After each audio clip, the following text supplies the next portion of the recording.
ये जो सवाल दिख रहा है ये सीबीएसई बोर्ड एग्जाम 2026 के क्लास 10th मैथ में पूछा गया था, जो कि लोगों के दिमाग को हिला के रख दिया था।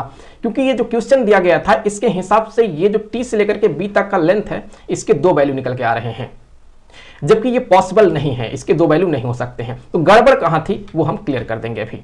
तो इसे समझने के लिए अगर मैं एन को टी से मिला देता हूं तो फिर यहां पर हमें 2 राइट ट्रायंगल दिखेगा। एक तो ये वाला right triangle N B T, दूसरा एम क्यू टी। और 2 अगर यहां राइट ट्रायंगल देखा जाए तो ये सिमिलर होगा, क्योंकि ये वाला एंगल कॉमन होगा, ये 90 है, यहां ये 90 है, ये वाला एंगल बराबर हो जाएगा।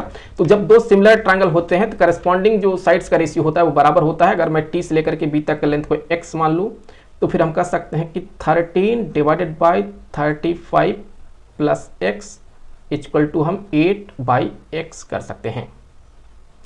अब अगर हम यहां पर ऐसा करते हैं और इसे सॉल्व करते हैं, क्रॉस मल्टीप्लाई कर देते हैं, तो 13x इक्वल टू हो जाएगा 280 प्लस 8x। तो यहाँ से x का वैल्यू कितना निकल के आएगा, सॉल्व कर लेंगे तो आएगा ये 56। तो अभी जो x का वैल्यू निकल के आया है ये 56 निकल के आया है। तो ये तो एक वैल्यू हुआ, लेकिन चूंकि ये t एक एक्सटर्नल पॉइंट है तो यहाँ से 2 टेंजेंट इस बड़े वाले सर्कल पे ड्रॉ किया गया है, एक तो TP दूसरा TQ। तो फिर 2 टेंजेंट थ्योरम के हिसाब से ये जो TP होगा इस TQ के बराबर होगा। तो ये T से लेकर के Q तक का भी अगर 80 मान ले तो हम कह सकते हैं कि यहाँ पे जो है